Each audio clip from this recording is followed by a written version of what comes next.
என் பேரு ரங்கராய சக்திவேல் நாயக்கன்.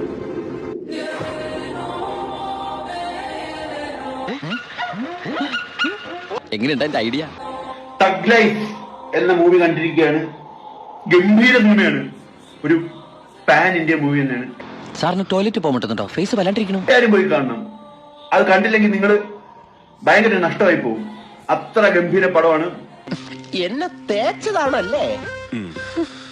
Wow what a movie. Mani Ratnam ഗംഭീര സിനിമയാണ്. മണിരത്നം മണിപ്പോയി. മണിരത്നം മണിപ്പോയി. അത് കറക്റ്റ് അല്ലേ മിസ്റ്റർ ജോമോൻ? അതെ mister Vincent. The legendary director Mani Ratnam, Kamala Hassan reuniting after Nayagan, if I am not. என்ன பண்றது? എന്താ പറയാ, ഞാൻ ഉദ്ദേശിക്കാത്തൊരു സാധനം ഉണ്ടല്ലോ, അതാണ് എനിക്ക് കിട്ടിയത്. സിനിമ തുടങ്ങും തൊട്ട് അവസാനം വരെ ഇതാണ് സംഭവിക്കാൻ പോണെന്ന് മനസ്സിലാവുന്ന ഒരു വളരെ ഹൈലി പ്രഡിക്റ്റബിൾ ആയ ഒരു കഥ. പെർഫോമൻസ് ആയിട്ടാണ് എനിക്ക് സിംബുവിൻ്റെ റോള് ഈ സിനിമയിൽ ഇഷ്ടപ്പെട്ടത്.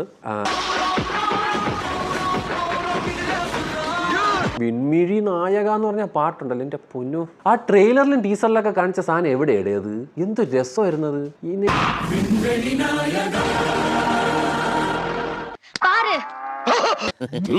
ഞാൻ പറഞ്ഞില്ലേ, ചിമ്പു ഒഴികെ ബാക്കി എല്ലാവരും കോമഡി പീസുകളാണ്. അതിൽ പെരിയ പെരിയ പെരിയ പെരിയ കോമഡി പീസ്. ഇപ്പവേ കണ്ണക്കെട്ടത്. പിന്നെ അറിയാലോ, സിലംബരസൻ സിംബു, പുള്ളി ഇതിൽ നന്നായിട്ട് അഭിനയിച്ചിട്ടുണ്ട്. ടു ബി ഫ്രാങ്ക്, പുള്ളിയുടെ റോളും പുള്ളി വെട്ടിപ്പായി ചെയ്തിട്ടുണ്ട്. മലയാളികളുടെ ജോജോ ജോർജ് ഇതിൽ ഒരു ബുലോക കോമഡി പീസായിട്ട് അഭിനയിച്ചിട്ടുണ്ട്. പെരിയ നടികർ താൻ നാസർ ഭൂലോക വാണ കോമഡി പീസായിട്ട് നാസർ അഭിനയിച്ചിരിക്കും. ഇങ്ങനെയൊക്കെ പോകുന്ന ഊളപ്പടത്തിനകത്ത് ഒരാൾ കഷ്ടപ്പെട്ട പാടുപെട്ട് പണിയെടുത്തിട്ടുണ്ട്. മറ്റാരുമില്ല, നമ്മുടെ ARR. പിന്നെ വെൺവിളി നായക ഓൾറെഡി അറിയാലോ, അത് വേറെ നമ്മളെ വേറെ യൂണിവേഴ്സിലേക്ക് കൊണ്ടുപോകുന്ന ലെവൽ സാധനമാണ്.